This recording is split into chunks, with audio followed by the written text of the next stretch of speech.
I'm Sari. And I'm Haley. And this is Seamwork Radio. Welcome back to Seamwork Radio, where we share practical ideas for building a creative process so you can find more joy in sewing. Today, we're talking about why you might feel that your clothes look homemade and what you can do about it.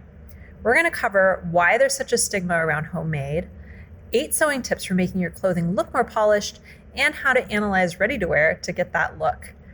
All right, so we're going to start with our icebreaker today, which is from Emma. And Emma says, how has your sewing evolved since the beginning? Most people are aware of the party dress phase, but some people go straight into super wearable classics. Sewing is like a choose your own adventure. Wow, okay. How has your sewing evolved since beginning? What do you think, Haley? How's your sewing evolved? Well, I've been sewing for long enough that I have gone through so many different phases of my personal style, but also just the things that I like to sew. I think I'll maybe just share a couple that I thought were like our more notable sewing phases. In the beginning, when I first started sewing, I was in school aspiring to be a fashion designer. So everything was kind of more like high concept, like I thought I was so fancy pants. When I started sewing for myself, I really liked making fun clothes. I'm petite and curvy, and I couldn't find I could find basics, but I couldn't find fun things in the stores. It was kind of campy. I just sewed a lot of weird campy stuff. And then I went through a solid year phase after that where I was my wardrobe is totally bananas now. I gotta make some wearable stuff. And then I went through a hard knit phase, just so many knits. I think that now I've taken lessons from all of these different phases, and I like to think that I found a little bit more balance. I know when to bring the fun, when to bring the camp, when to bring the basics, when to spice it up, that kind of stuff. So I think that these sewing phases are really valuable in your personal style evolution and your sewing journey. So I say go for it. If you're having a frosting phase, just lean into it. Have fun with it. Totally. Like you, I have been sewing a really long time. So I was in high school when I started sewing, and campy is a good word to describe it. My style was weird. I was just sewing weird stuff that I couldn't find in stores. I was, I think 16 or 17 when I started sewing. I wanted to buy all the cool club wear that they sold on up in Melrose Avenue and couldn't afford, and just weird stuff. And so that's kind of stuff that I wanted to sew. And I kind of started with that stuff, which I would wear to high school. It was just weird. Weird is the only way to describe it. And then I think in college, I also wore a lot of weird stuff because I used to go out to a lot of clubs and just, I had a lot of fun in college and wore crazy stuff. And I also liked to make costumes and things like that. And I was really into historical costuming, not for any particular purpose or reason. I just really like learning about it and making cool, interesting things and learning all the techniques and the special fabrics and special notions and all of that. So that was a really big learning phase for me, where I still was making weird non-wearable things, but I don't think it has to be wearable for you to enjoy it and really learn a lot from it. So that was kind of my early experience with sewing. And then I think as I've gotten older, I tend to make more and more practical things, and they have to kind of fit into my life. And I think part of that is learning is still important to me, but I've learned a lot of the basics of sewing, and so now those are more special projects. And when I sew, I really enjoy making things that are going to be useful in my life for the most part. Not totally, but for the most part now. So yeah, it's interesting to think about that evolution. I think that early on too, a lot of your sewing is, for me at least, was very motivated by I wonder if ... So a lot of the experimentation came from that place. I wonder if I could sew this weird fabric into a dress or whatever. And now I still wonder, but not quite as much. I have a lot more experience under my belt so that I have a lot better idea of outcomes. So I don't feel as compelled to go crazy.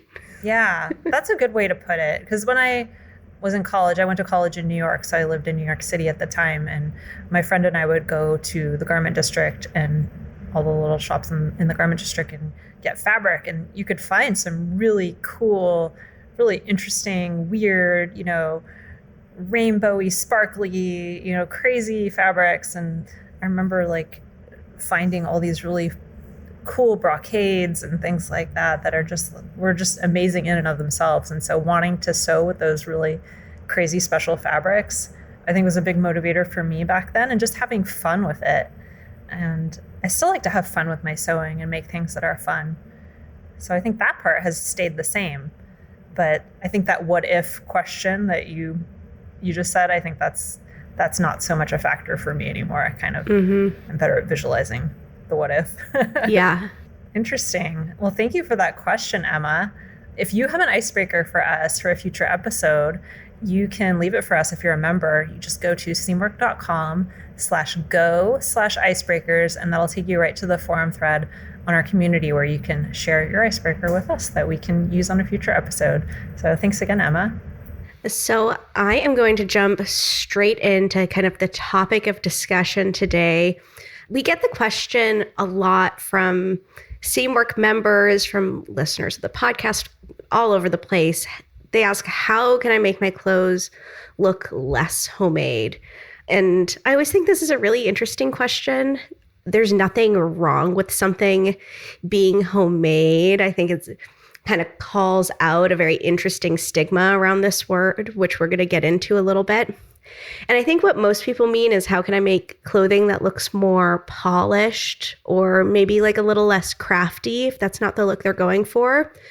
Not everyone has this goal, or you may not have this goal necessarily all of the time.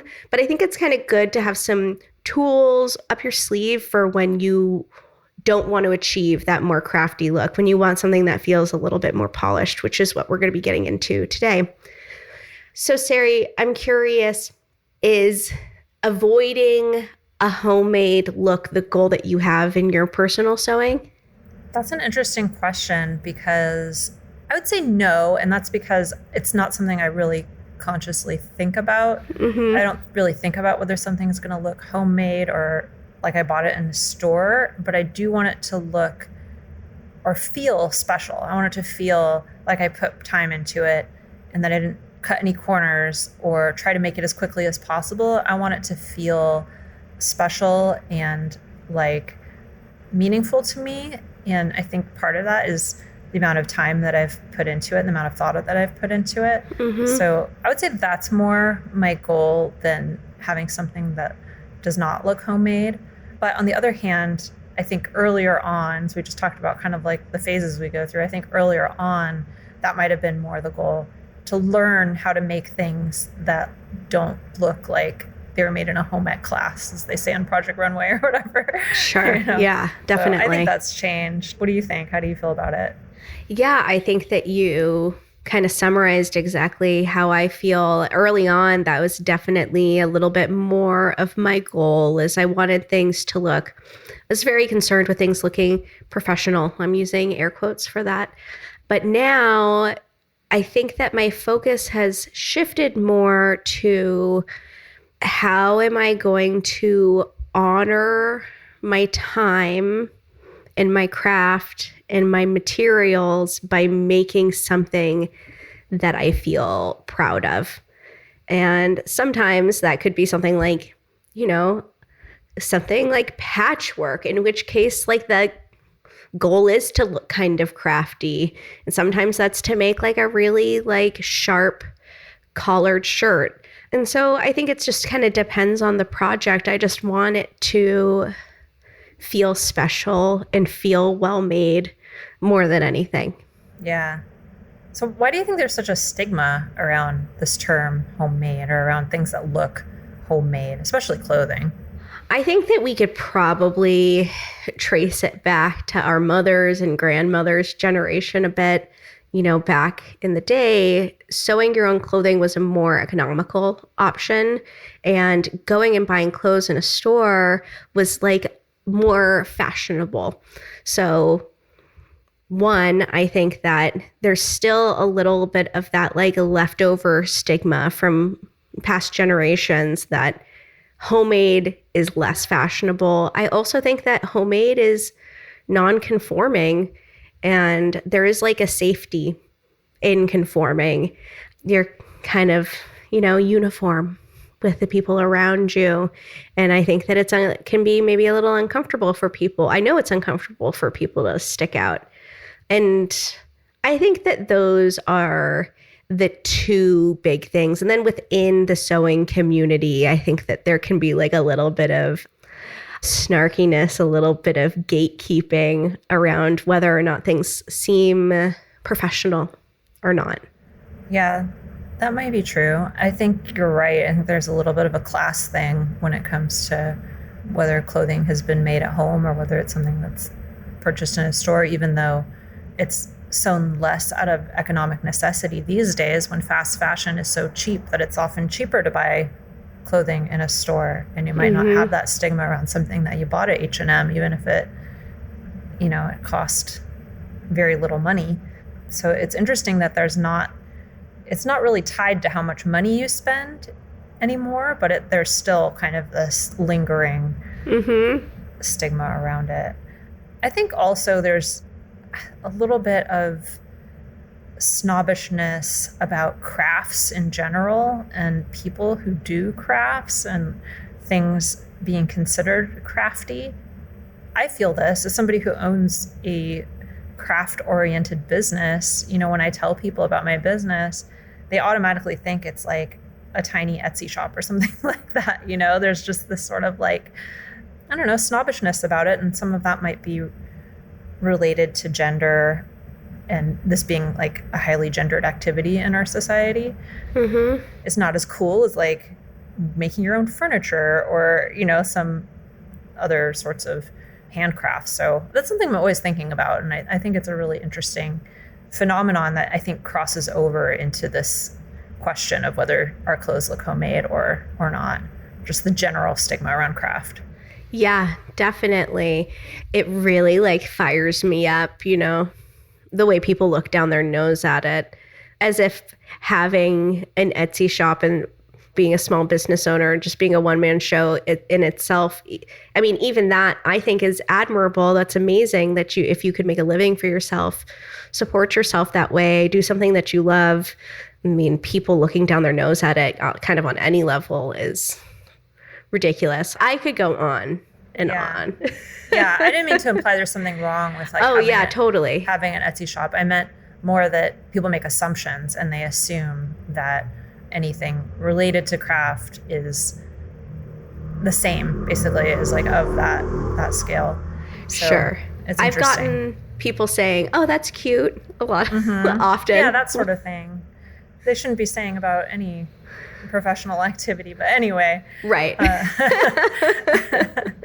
Those are all really good reasons why there's a stigma. And I think that also kind of like brings up the question of whether that's really even something that we should be, or we need to be thinking about, or maybe there are other ways of looking at it.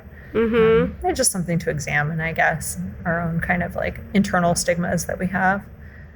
Does any projects that you've made come to mind about things that you feel like had that homemade look, and how did you feel about them? Well, back in a different time and phase in my sewing, I think that I was really into that homemade look. And I think it was this kind of like middle finger to the like, in my early 20s, I'm like, I'm going to show them patriarchy and all of that stuff. I was really into just like making this like really like kind of things that looked very homemade, things made out of curtains, things with like funky bias tape or rickrack or that kind of thing, and wearing things like that all of the time. And then my goal was very much, let's look crafty. At that point in time, my like dream job is like, I want Amy Sedaris to hire me as her like assistant. And I want to like like write tutorials for like ridiculous like crafts and things, like a corsage made out of sausages, a corsage like thing. I don't know, things like that. And at that point in time, I was very much into making things that are crafty, and still sometimes that is my goal. Sometimes I think that it's really fun to honor kind of the roots and the traditions of the craft of sewing by doing like having a little nod to that. I think patchwork, different kinds of needlework are amazing examples of how you can take something that's like crafty, and not that it needs to be elevated, it's elevated on its own, but really like honor it and show it off. Mm-hmm. Well, I think that kind of brings up an interesting point, which is sort of this difference between the terms like homemade versus handmade versus artisanal, artisanal is such a funny word. I feel like those are all the same but different. And I feel like a lot of things that I have made that have been really special do have a handmade look to them, because they're things that can't be done quickly. They can't be done in a manufacturing environment. Things that have maybe some hand done embroidery on them, or they have a hand rolled hem or something like that that is not easy to do or can't be done at all in more of a high-paced production environment. So I think it's interesting that there are these different terms that mean the same thing, but maybe they don't. So I don't know. What do you think? Yeah. If I were to take a guess at what I think people would identify as the core difference between homemade and handmade is probably just execution, because everything is handmade. Like all pieces of clothing are handmade. So I think that that's just a matter of execution. I think artisanal is just like a buzzword that we can like put on the jar of marinara sauce at the grocery store and charge more money for it, that kind of thing. Yeah, those words are just like, they're like the word natural on something. Doesn't mean anything. Yeah, it's just like marketing word soup. I don't know. Yeah, I think there's a difference in people's minds between the terms. And I think depending on if you are in the sewing community and you've been sewing for a while, you might have a different definition of the term handmade than somebody who isn't. I think about a lot of things that I've made that I am really proud of, and I would kind of classify them as having a little bit of a hand done look to them, or there's some hand sewn elements to them that make them different and make them special. And that's actually what I'm really drawn to in sewing, especially right now, or how can I make clothing that if I were to purchase it, it would cost a whole lot of money just because of the amount of work that has to go into it, or the specialness of the materials or something like that. And that's really interesting to me. Let's get into some tips. So what are some tips for people that don't want the look of homemade, or they just want their clothing to look a little bit more polished, or maybe learn some of the techniques that will kind of elevate the clothing they're making? Maybe we can get into some of those tips. Yeah, totally. So my first tip is going to be spend time on pressing. This is such a huge thing that does not cost you any additional money, that you can start doing with your very next sewing project to have a better finish, is really make sure that you're spending time on pressing, that you learn proper pressing techniques. This is like number one. And I think it's like just really great low-hanging fruit, something you can start doing today. And kind of to take that to the next level would be to invest in a couple pressing tools like a ham, a seam roll, a sleeve board. Make sure you're using a press cloth when it's appropriate too.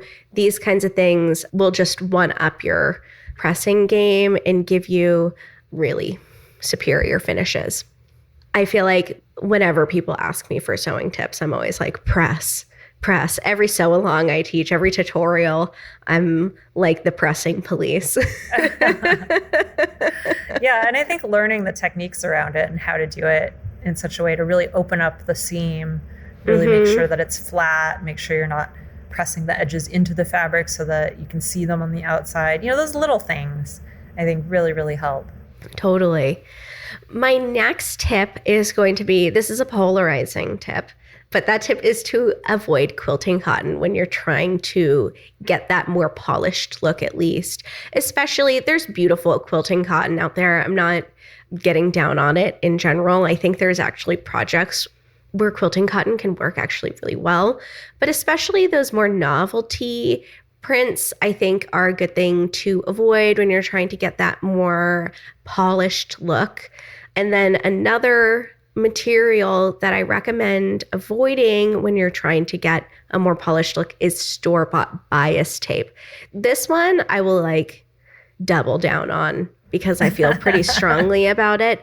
Store-bought bias tape, most of the time, the kind that you buy in the little clear plastic film packages at, Joann's, that is a polyester and cotton blend. It's very papery and stiff. This is nice for beginners because it's a lot easier to use. It's heavily starched and stuff. But if you want to get necklines and armholes that have that really smooth, continuous curve that are less puckering, making your own bias tape, especially if you're able to make it out of your self fabric, out of the fabric your garment sewed out of, is going to take your garments to that next level. And just really, the weight is more complementary if you can make it out of the same fabric too. So you don't have this contrast of a really lightweight blouse and then this really stiff, clunky bias finish. Yeah, and it just looks so much more, if you make it from the self fabric, it matches and it just looks so much prettier, I think, most of the time. And I think that really affects how you feel about the garment. If the insides look as good as the outsides, then I think you tend to just have a different feeling about it. Definitely. And I do keep pre-made bias tape around. This is kind of one of my favorite things to shop for when I'm at small fabric stores, is if they have pre-made bias tape by the yard. That's 100% cotton. I will always pick up some of that if I find it in a little black and white gingham check or something that's neutral that will go with everything. Because even that is going to be a better option for you than the cotton poly blend stuff. Mm-hmm. You can find some on Etsy too if you can't find it at your local fabric store. You can even find bias tape made from, Liberty lawns, really pretty luxurious fabrics like that can make really beautiful details on the inside or the outside of your garment. So it's always fun to have some of those on hand too. Yeah, definitely. Great tip.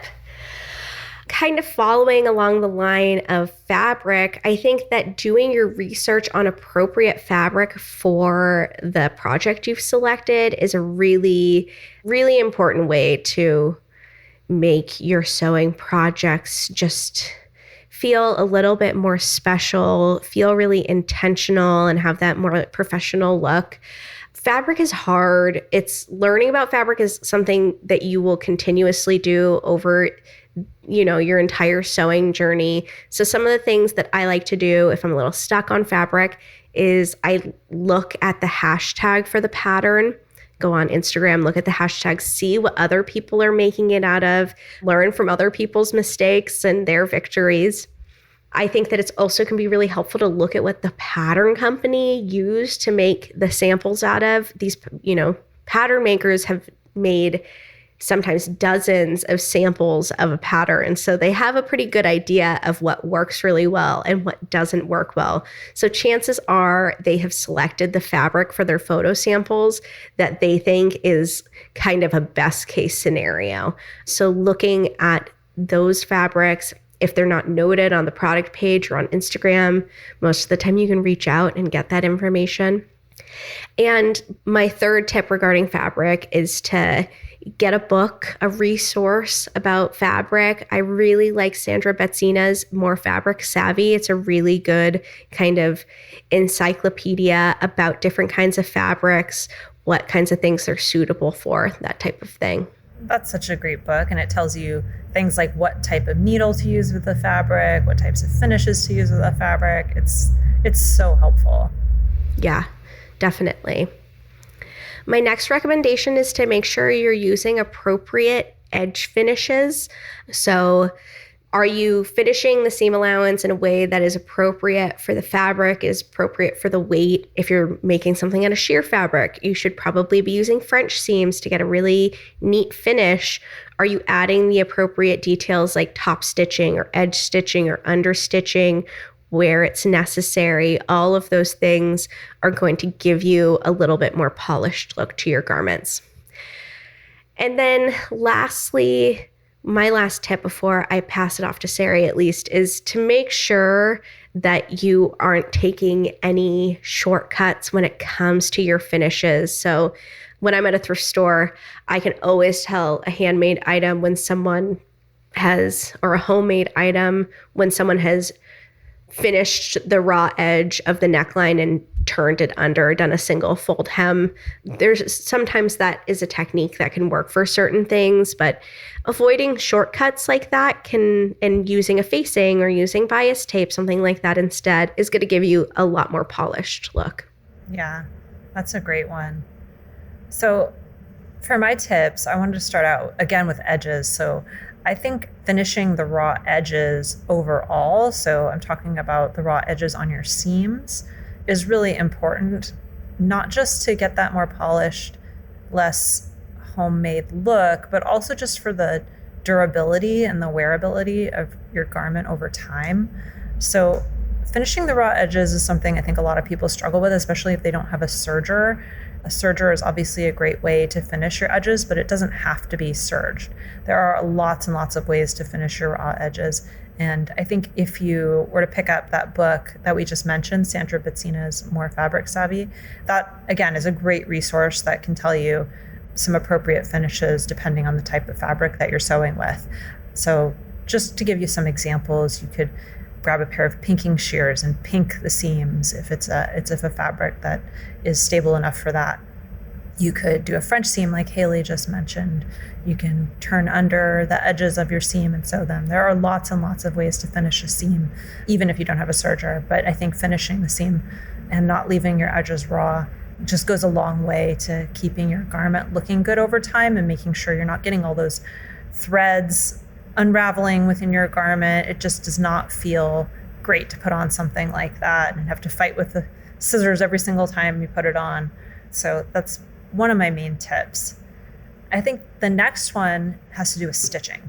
So before you start sewing, it's a good idea to test your stitches with your fabric and just make sure you have everything set up the way you want it. So the tension on your sewing machine is right, the stitch length is correct, everything is looking good, and the stitches are pressing well before you actually start sewing. And that's going to really help because it'll give you a chance just to kind of play around with all those different elements of the stitching and make sure that you have it just the way you want it. I think if you just start sewing and you try to adjust as you go, you're not going to be as willing to play around with things like tension or things like stitch length. You're just going to kind of find something that seems halfway decent and go with it.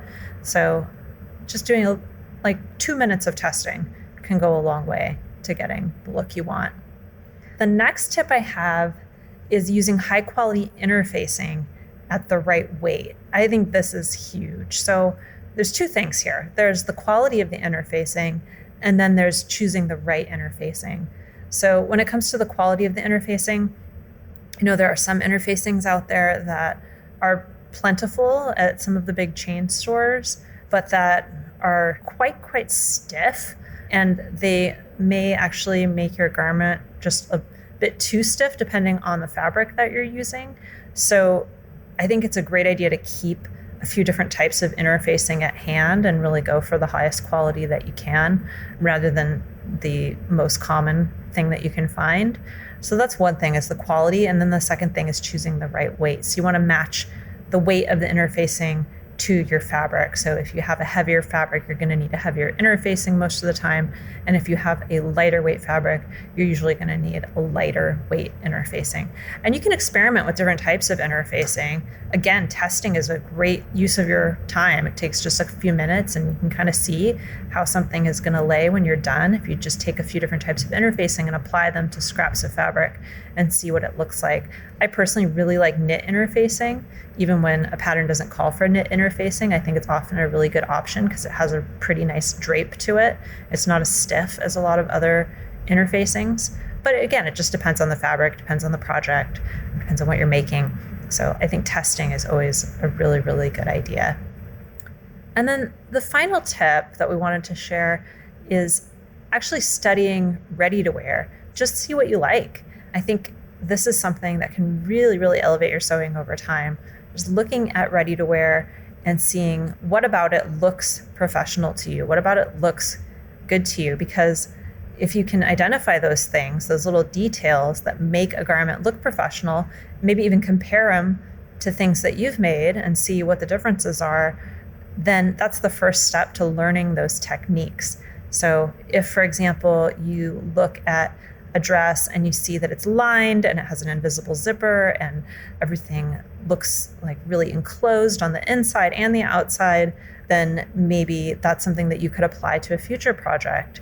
You can set a goal of learning how to do that, how to sew a zipper and a lining together. So things like that, I think, and maybe even less obvious, or maybe obvious is not the right word, but less structural things, maybe even little details that you see, maybe in higher end clothing. I love to look at really high end clothing and see what kinds of details they've added, both, those structural details, but also just little decorative things, interesting trims and how they're sewn, or a really special hem, or, just there's a million different ways to play with your clothing. And I think the more you study clothing and you really look at it, the more ideas and more creativity it's going to spark in you, and the more learning that you can do, which is really, I think, one of the joys of sewing.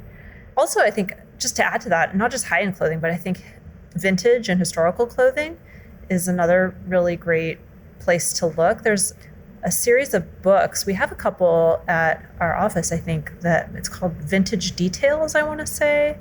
And they have just real close-ups of garments from different time periods. And it can be really fun just to look at that for inspiration as well. And, there are a lot of books out there that kind of do the same thing, or even buying books about particular designers that you admire.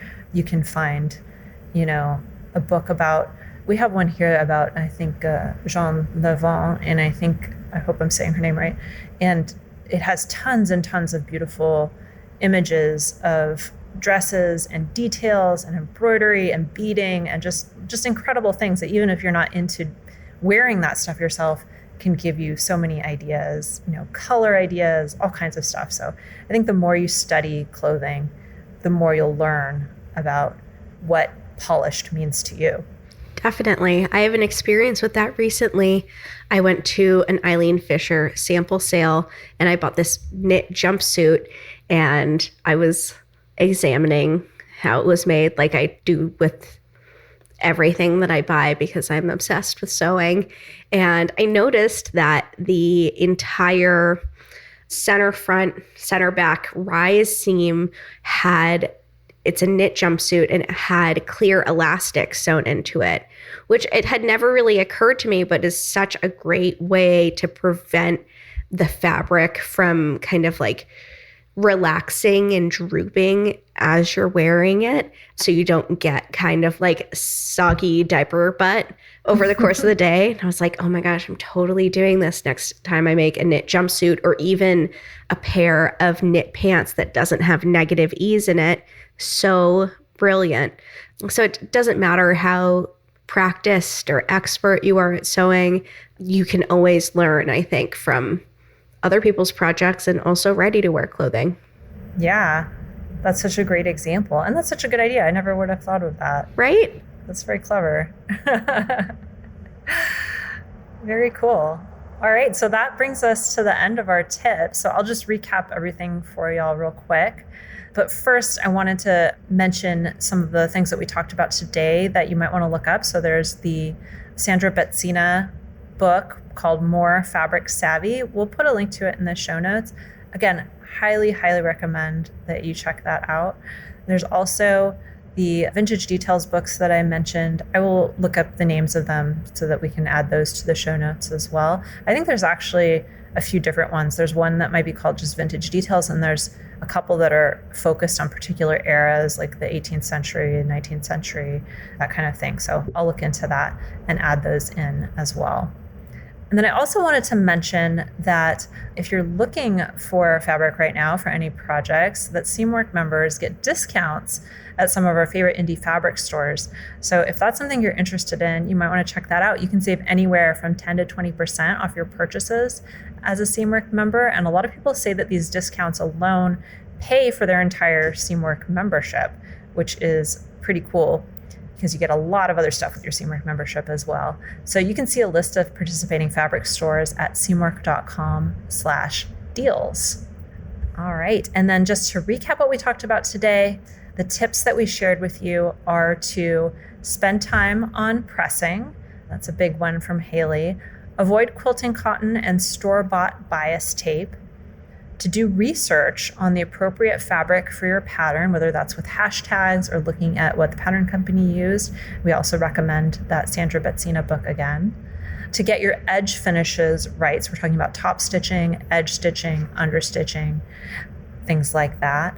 To choose an appropriate finish with no shortcuts, especially on your edges. To finish your raw edges, so the insides of your seam, and it does not have to be serged.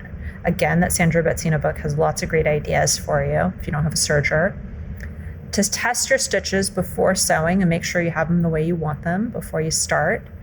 To use high quality interfacing at the right weight for your fabric. And then finally, to study ready to wear to see what you really like and what looks professional to you.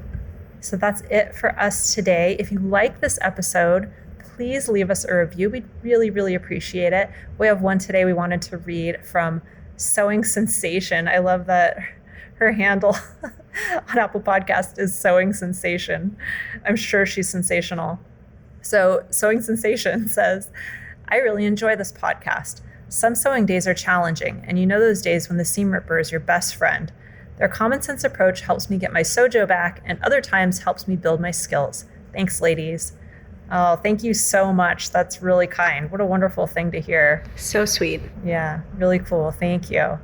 And if you want to leave us a review, you can do that on your podcast platform of your choice, Apple Podcasts, Spotify, wherever you happen to listen. We'd really, really appreciate it. And you can also follow us on YouTube at Seamwork Video. We have a lot of great videos there, and we're putting a lot of work into our YouTube channel. So be sure to check that out. It's all free, tons of great resources there. You can follow us on Instagram at Seamwork. And if you'd like to join Seamwork and become part of our private community, plus get access to hundreds of sewing patterns and dozens of sew-along classes, podcast listeners get a 50% off lifetime discount when you join at seamwork.com/go/podcast50.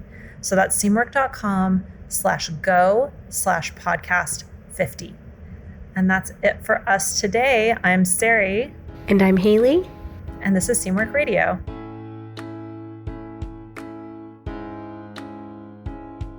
Seamwork Radio is brought to you by the team at Seamwork. Seamwork's an online community that supports you in creating a wardrobe that feels right for you. When you join us at Seamwork, you become part of our private community of makers, and you also get access to monthly sew-along classes, a library of over 200 sewing patterns, and tons of great resources to help guide you through the sewing adventure that you choose. Podcast listeners can get half off a Seamwork Unlimited membership, which means you can download as many of those 200 plus patterns as you want at any time, and our community will be there to guide and support you. If you'd like to join us for half off, just visit seamwork.com/go/podcast50. You can also find us on Instagram at Seamwork, or visit our YouTube channel, which is called Seamwork Video. We love hearing from you, so let us know if there's a topic or a personal story that you'd like us to cover. Thanks for listening to Seamwork Radio.